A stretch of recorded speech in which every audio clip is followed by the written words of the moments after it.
Experts हैं उनकी बात जरूर माने, लेकिन आजादी के समय भी जो हमने काम किया था कि अगर विभाजन हो रहा है तो सही मुहूर्त में कम से कम तिरंगा फहराया जाए, तो वो अभी हो। अगर बड़ी बड़ी नीतियां बनाई जा रही हैं तो फिर उसमें ज्योतिषियों का सहारा भी जरूर लिया जाए और उनके ज्ञान चक्षु जो कह रहे हैं उस बात को जरूर माना जाए। तो ये तय है आपकी बात से कि चाइना पर ट्रस्ट नहीं करना है। वो भले ही अभी हमारी चाहे कितनी भी तारीफ कर रहा है या हमारे फेवर में बातें बोल रहा है, लेकिन उसको दुश्मनी अपना मान के चलना है। और हम नहीं मानेंगे। आप देखना उसकी फितरत, आप भी यही हो, मैं भी वही हूँ। मैं आपके व्यूअर्स के सामने प्रॉमिस करती हूँ मैं दोबारा पॉडकास्ट में आऊंगी और आप फिर से वही कहेंगी कि जैसा आपने कहा वो बदलेगा। एक आदत है चाइना को यू टर्न लेने की और वो लेगा। अभी वो सिर्फ अपना मतलब सिद्ध कर रहा है और ये हम भी, आप भी, हर बंदा जानता है। और ग्रहों की जो युक्ति बनी हुई है ना, चाइना कभी किसी एक का नहीं हो सकता। हम कभी नहीं भूल सकते। हम उनसे दोस्ती करने के बाद भी उनको उनकी कुछ गलतियों के लिए माफ नहीं कर सकते। बहुत लोगों ने अपनों को खोया है।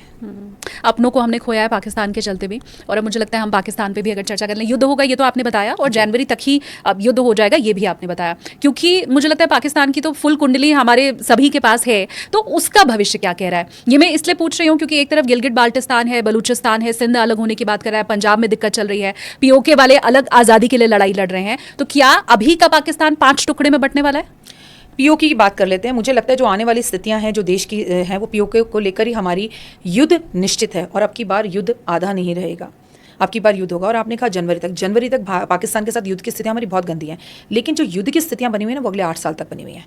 होना रुकना, होना रुकना, होना रुकना। क्योंकि मैं आपको पहले भी बता चुकी हूँ आपके चैनल पे कि देवगुरु बृहस्पति अतिचारी हैं। वो स्पीड बढ़ा रहे हैं। वो एक राशि में 12 महीने रहते हैं, लेकिन इसी साल 2025 में वो 3 बार अपना राशि परिवर्तन कर रहे हैं। एक राशि से दूसरी, दूसरी से तीसरी, फिर लौटकर वापस पीछे वक्री होकर आना। तो ये जो गुरु जब जब अतिचारी होता है वो युद्ध की स्थितियां होती हैं। और जब भी शनि मीन राशि में होता है जो कि इस वक्त है, तब भी युद्ध की स्थितियां होती हैं। काल पुरुष की राशि में शनि का होना बड़े बदलाव को लेकर आता है। तो पीओके वापस हमारे पास आ सकता है।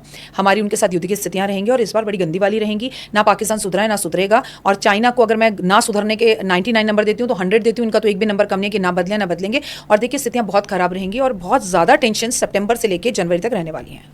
और अगले 8 साल के लिए जब आपने कह दिया कि टेंशन में रहेगा, तो इसमें ऐसा तो नहीं कि भारत की फिर अर्थव्यवस्था डावाडोल हो जाए? अगर 8 साल लंबे ऐसी स्थिति है कि फिर युद्ध वाली टेंशन फिर हटी तो हमें अपना रक्षा बजट बढ़ाना पड़ेगा, जाहिर सी बात है। तो अर्थव्यवस्था तो कमजोर नहीं हो रही है? भगवान ना करे कि हमें जरूरत पड़े। भारत अब अपने आप में बहुत सक्षम है और आपको मालूम है हम उस देश के लोग हैं। जब चाइना के साथ हमारा युद्ध हुआ था